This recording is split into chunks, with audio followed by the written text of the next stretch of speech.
Welcome to the Worship 2.0 podcast, and we are blessed today to have the worship leader for that great project called All Nations Worship, and he also wrote one of the songs on it, Here We Are, which is a great song. And with us today, all the way from Australia, Mark Connor. Welcome, Mark. Thank you, Dave. It's a real privilege to be a part of today's podcast, so thank you for the opportunity. Well, and what did that song bring back a few memories for you? Rise Up? It sure did. You know, when you said there'll be a little music intro, I wasn't sure what to expect. But that took me back, I guess it's 32 years now. So, no, a wonderful time, great experience, and that's a fantastic song. Well, there were some great great songs on that project, Rise Up. We Have a Vision. I love that one. We Have a Vision. Yeah. Lord, We Long for You, which kind of went into We Are Your Church, another great song. Yes. Praise to You. Crown Him. Of course, that's a classic, Crown Him. And then People of All Nations. I mean, just a lot of great songs on that project. Yeah, exactly. And that was done in Australia. And was that done at your home church there in Melbourne? Yeah, it was. Yeah, it was. A little bit of background.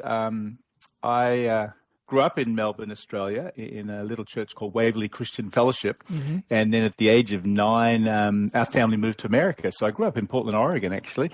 My dad, Kevin Connor, was a well-known Bible teacher, and he was dean at Portland Bible College there with Dick Iverson. And, a lot of he wrote a book called The Tabernacle of David. So a lot of the, biblical teaching to praise and worship and the prophetic song. So I spent 10 years there. My piano teacher was Mike Heron. My youth pastor was Wendell Smith, Judah Smith's dad. So I had 10 years of really influential experience there in America. Then we went back to Australia, and I was the worship leader director at the church there.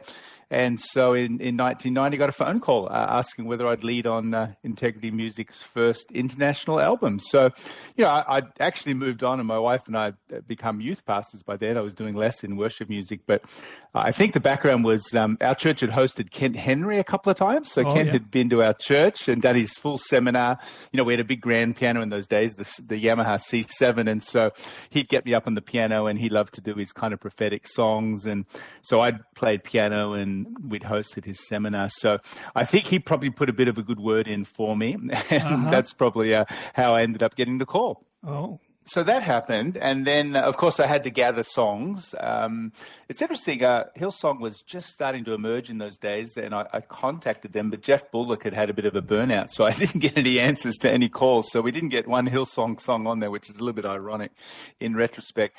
But C3, Phil Pringle's church there, so We Have a Vision, Rise Up. It was written by Phil Pringle. Yep. Some of their songs, a few other Aussie churches and authors. So I sent the cassettes off, with a bunch of ideas, and then ended up going to Mobile, Alabama, which headquarters for Integrity Music in those days. And so it was interesting that selecting the songs, because as you noted, I mean, Integrity just exploded. I think they had 5 million sales within 5 years, and they were now putting out monthly albums, and a lot of the songs were studio-written songs, which were good, but not always tested on a congregation. Right. I think one of the reasons Hillsong has done so well is the songs they put on their albums have worked in the congregation. So, 8 out of 10 of them, you go, yeah, we could do that, where there's a lot of other albums which are maybe cool musically, but you're not sure if the congregation can sing it. Anyway, we were struggling getting some of the songs together, and some I'd sent through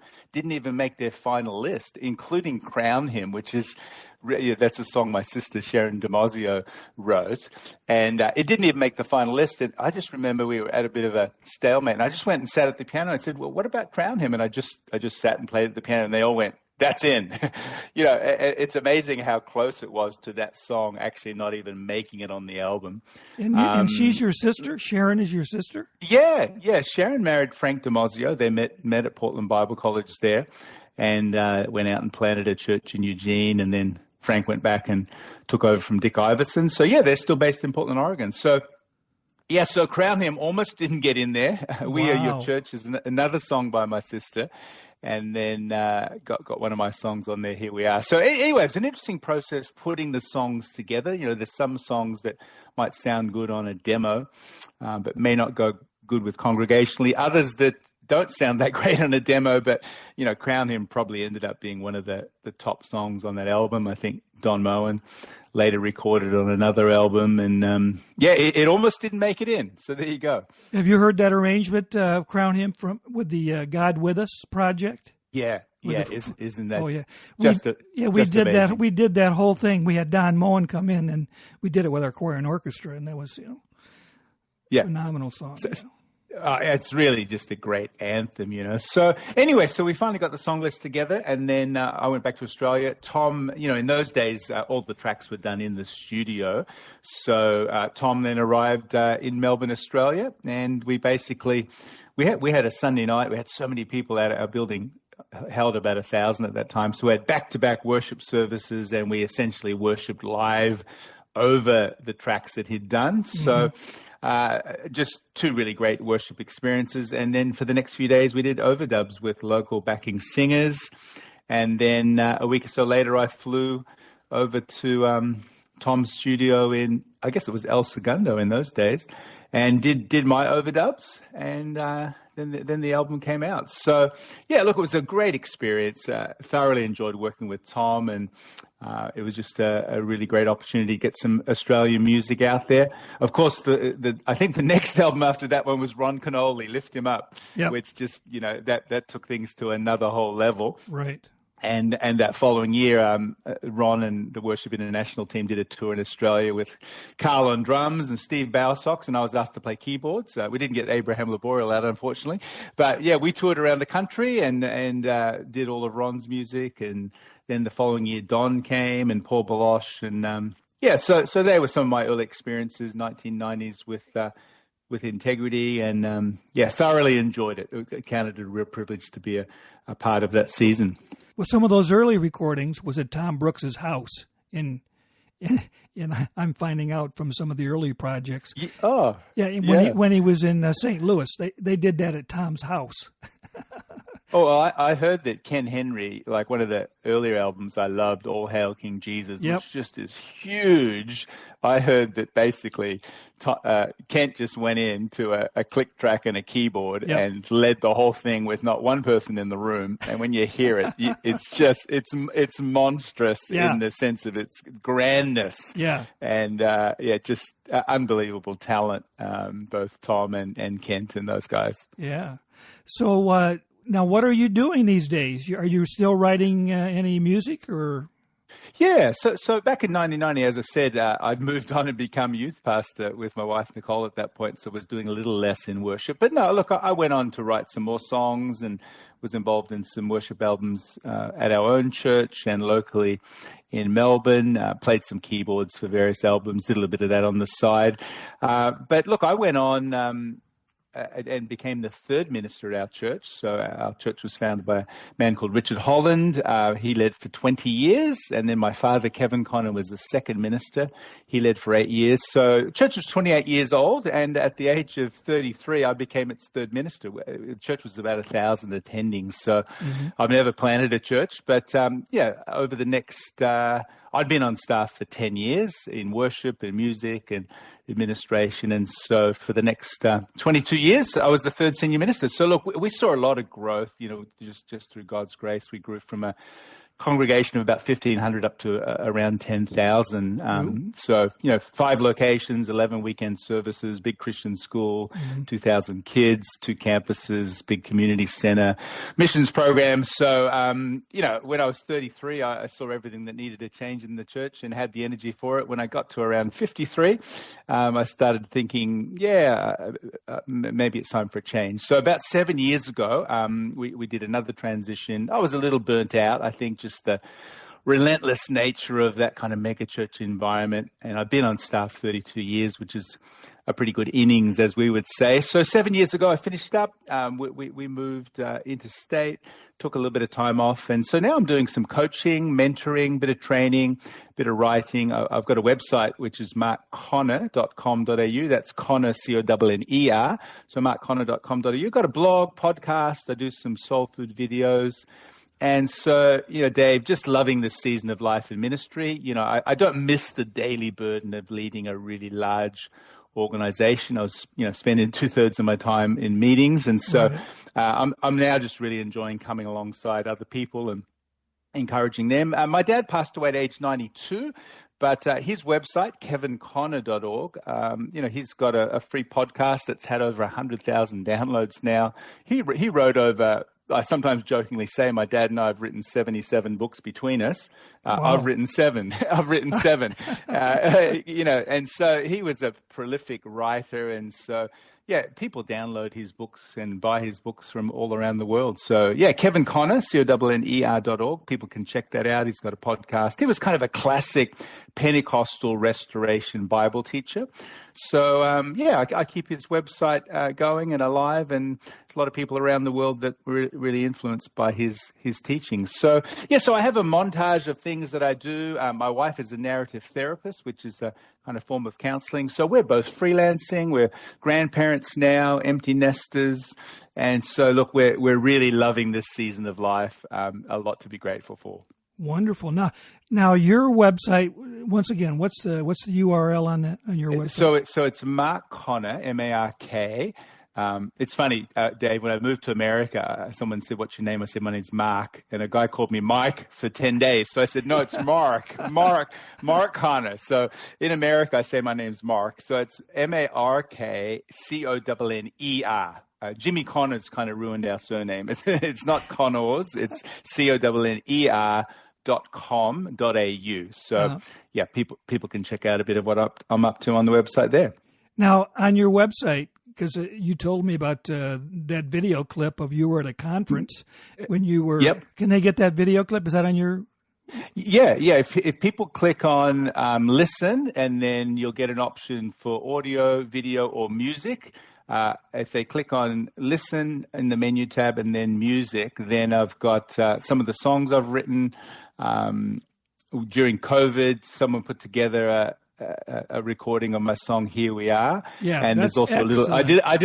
I did a little 20-minute worship medley at our leaders event a few years back, and that's on there too. Yeah, that was great. I've seen that, and also the one that who was the guy that arranged your song "Here We Are"? Ooh, yeah, I don't have that right in front. I'll check that out as you're talking.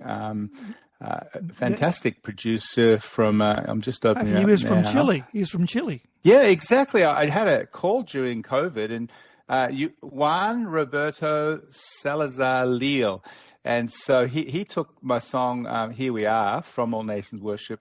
This is April 2020 now, and he connected with people all around the world and produced this kind of international version of "Here We Are," and it's just fantastic. So the link to that's on my website, and also a link to his website. He's a great producer. I wasn't really. Someone just asked permission. I'd never heard of the guy. I said, yeah. I said, "You're welcome to do that," and he wanted me to be a part of it, but I was away at the time. So when it came out, I went, "My goodness, this is fantastic!" I was really blown away by what a quality job he did. It was kind of comparable to me, during the COVID thing. They did I think this was Nashville singers and a whole different people did a collage like that of the song "It Is Well With My Soul." Okay. Yeah, it was fantastic. But it was that quality. It was great. Yeah, I was really impressed. Impressed. Well, what is your perspective on where worship is at these days in the local church? Look, it's a great question, and I'm obviously a little Well, I'm not involved in that space as much, but I'm on a teaching team at another local church in Melbourne, and I get around the place, and it is interesting. I think Rick Warren once said there's more conflict around music than any other issue within the church. And I think a lot of it's generational. We all tend to like the music of our late teens, and so you've got that kind of overlapping generational styles. I love what Jesus said. Jesus says a wise scribe brings out things new and old, and I think one of the things today is I love new songs, but I think if we're only bringing out new all the time and there's nothing familiar, it becomes very difficult for the congregation. I think ultimately, as we craft worship services, our goal, I see us worship leaders very much like an usher. It's not about you. People haven't come to meet with you. You're there to help bring people from the busyness and stress of their week into a place where they can, connect with God in a meaningful way. Right. C.S. Lewis once used the phrase chronological snobbery. I love that. It's this view that the new is better. And, look, there's a lot of great new songs out there, but as you said, Dave, there's some classics that are just timeless. And if we're only bringing new songs out all the time, the congregation just ends up worshiping the words on the screen, or it kind of becomes Christian karaoke where they're just kind of clapping and the band's having a good time. So I'd love to see a little bit more balance of new and old. I mean, you need the freshness, you need new things, but there's something about the classics and the timelessness of some of the songs that you said it when we talked a little earlier. Sometimes you leave a church service and you couldn't remember anything that you sung, and a lot of them are musically interesting, but just not that singable for the congregation. It's interesting you mentioned that little worship medley that I did. And for those listening to today's podcast, I just got up before our leaders conference at the piano there, and we just kind of sang some of the songs through the decades, and people just got into it. I don't know if you picked that up from I did. Video They were all singing. Yeah, they were singing. People just got into it, and when I'd finished, one of our worship leaders got up to lead a song for the next session, and he yelled out, "Why don't you sing like that on Sunday?"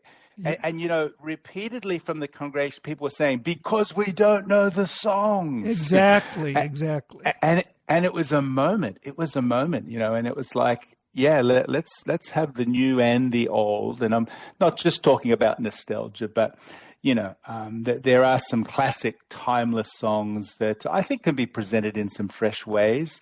And if we're always learning new stuff, it's just unfamiliar and difficult for the congregation. So that'd be a first comment. What do you think about that? Yeah, to me, it was never about old versus new. To me, it was always about what is going to bring people into worship. When you're done, if people are in the presence of God, that was successful. If nobody's singing, if nobody and as being a songwriter, a good song is a good melody with a good lyric. So therefore, if you have a song with a good, and none of the contemporary songs have, the lyrics are good, but they're so sing-songy, there's no melody. So you can't find yourself. It's a good song. You'll find yourself singing on your way home from church because it gets into your spirit, and once you've experienced the presence of God, and I know it's a process. We usually start out with praise, and we'll start out something up tempo, and then it's kind of middle, and then we're either going to end with a majestic majesty or something like that, or we'll bring it down softly and gently, where the Lord's presence is there. Yes. And that's what I just see lacking, and I think part of it is a lot of the younger people have never experienced that. So if you've never experienced that, then it's hard. I can't say it's their fault. But and that's where I think training comes in. It's in the Bible, I never see where it's worked out well to have young people in charge. That's where we got the divided kingdom. Solomon's son. Well, he wouldn't listen Yeah. to the older people. He said, no, he listened to the young people and said, oh, no, you need to do this, and scourge him with whips. And I'm thinking, Yeah. but it's like nowadays it's almost this air of like if you're an older person, well, you don't, get with it. Yeah. Get with it. Yeah, and look, that is sad, because I think church needs to be multi-generational, Right, and celebrate our diversity. But yeah, there are a lot of youth churches now that the hidden message is no one on stage over 30. Right, and it's very much that's who we are and that's who we want to attract. Of course, the pastor's always a lot older than that, but that's fine. So yeah, I think there's some generational issues there. Another comment I'd make, Dave, is I think balancing the tension between a program and spontaneity. Nowadays, and you would have been in churches like this, it's like everything's planned down to the very second. Right. And so it's a very predictable plan, and you just can't move from it. Now, no, I'm all for planning. My dad used to say a good worship service is like a river with banks. If you don't have the banks, you've got a flood, and it's chaos. There's no order. But we don't just want banks with no river. We want the life. We want that sense of the presence of God and the Right. Spirit of God. So you want to plan. You want a pathway. You want the banks of the river. But I think that ability just to be spontaneous, balancing excellence with authenticity. And so, I think sometimes the worship space in church, we can be so much into excellence and program, and where is the room for some spontaneity, for just realizing, hey, something's happening with this song right here. Let's stay here for a little bit. Let's linger. Right. Just that rawness, that authenticity of seeing. I use an analogy when talking about leadership. You can get across a lake. You can row across a lake. And rowing is all about your energy, and it's effective, but it's pretty tiring. It's mainly about you. Sailing is another metaphor, and sailing's very different. You've got to get on the water, you've got to get the boat out, you've got to get the sail up. But if the wind ain't blowing, you're not going anywhere. Right. And I like to describe spiritual leadership as more like sailing than rowing. There's some things we have to do, but Jesus says, I'm always looking for what the Father's doing. And I think in worship, we don't just want some kind of rowing thing where we're going from point A to B. We want to sail, and there's that sense of where is the Spirit at work? And sometimes it could be a song. And you've done multiple services like me, Dave, and you'll know you can do the same song set in two or three different services, and there's a totally different feel based on what God's working with, where the congregation's at. So I think just... And every church is different. Some churches may need a little bit more structure and a little bit more program. But I find some things now almost become a little bit predictable. It's kind of a couple of fast songs, slow song, sermon, and off we go home. And I just think that room and space for God to work a little bit in the gaps, I think is also important. Right. I agree. Just to be open to the Holy Spirit to move, and just linger for a minute. Let's not move on. Let's just linger. Exactly. In His presence. Yeah. Exactly. Yeah. My final comment would be, I had a really interesting experience after the Integrity music came out, and then the following year, Ron Kenoly's Lift Him Up came out. When I was on that tour, I was asked to play keyboards. And so we went around the country, and we did worship events in all the main churches right around Australia. It was a great experience. Steve Bowersox was leading the team. In fact, a funny little story. We were in this one church, and the place was packed. And so Steve was up leading a couple of, introductory songs, and there was a gap between two songs, and this little kid on the front row says, "Where's Ron?" Because he'd come to see Ron Kenoly. So for the rest of the tour, all of us would see Steve and say, "Hey, excuse me, Steve, where's Ron?" It was kind of the little anecdote for the tour. But anyway, the first night we went to one of the largest churches in Australia. We got there early. We had a great rehearsal. We had a great prayer time. And then we went out, and Ron pretty much had his same song list. And so we went for it, and it was a really tough night. It was just one of those nights where you kind of wondered where God was. It was really hard going. Anyway, it went back to the hotel. The next day, we flew into another city. We got there late. Flight was delayed. We didn't even have a sound check, and we jumped up on stage. I don't even think we prayed. It was kind of like, we're on, and we went on, and the meeting exploded. I'm talking like the dynamic. Ron took off, did all this spontaneous. It was amazing. And I was sitting at the keyboards, Dave, and I'm thinking, what was the difference between last night and tonight? We did the same song. Tonight we didn't practice. Sorry, tonight we didn't practice and we didn't pray. Is that the key to a good meeting? But you know what I realized? It was the congregation. Yep. And it was a powerful example of something called the corporate anointing. And sometimes we think a great meeting is the worship team's all prayed up and prepared, or the pastor's got a great message. But this was a dynamic example of worship is a partnership between the worship team and the congregation. And on that second night, people came expectant. They were responsive. And it just illustrated what Jesus said. I mean, Jesus had a few meetings that didn't go too well. Right. And you kind of go, what's up, Jesus? You haven't been praying enough today? Well, people didn't come with a spirit of faith. And so I think a big part of worship today is teaching and training the congregation that that they have a big impact in what happens in a meeting. I've got another pastor from Perth. He's quite a witty guy, and he tells a story of after a worship service on Sunday, this lady came up to him and said, "Oh, Pastor, I'm really sorry. I don't want to be negative, but I just didn't get anything out of the worship today."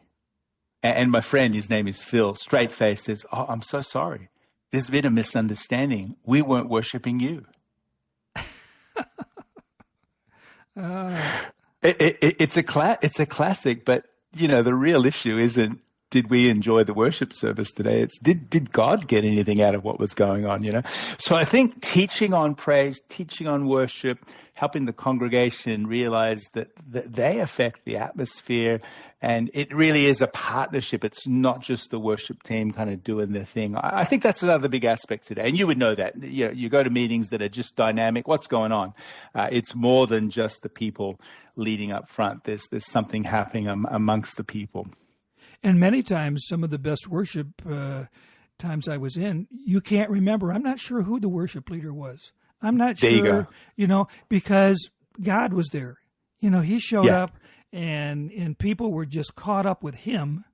And it wasn't, anything generated by, even though, maybe the excellence was there, but it wasn't all about, it was so excellent musically. No, it was like, no. The Lord showed up. Well, listen, Mark, I appreciate you taking the time to be on the podcast today. Hope I can get you back again. And it's been my pleasure. Really, I was really pleased to get the invite. It was kind of a blast from the past. And well done to you, Dave, for keeping a lot of these worship albums and songs alive. I think it's a great ministry that you have. So thanks for the opportunity. Really enjoyed our conversation today. Well, thank you. And as I'm going to play this outro, if you can hang on just a minute, I want to run just a couple things by you real quick. Thanks very much, and all the best, everyone. Okay, we're gonna close out with a great song from that project, written by Mark's sister that I didn't know, "Crown Him."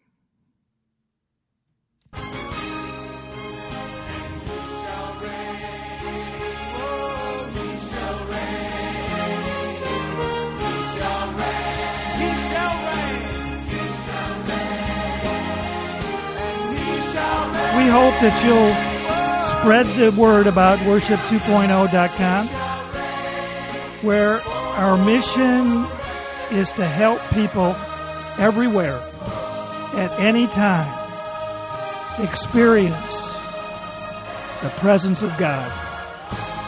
Hope that you have a great day.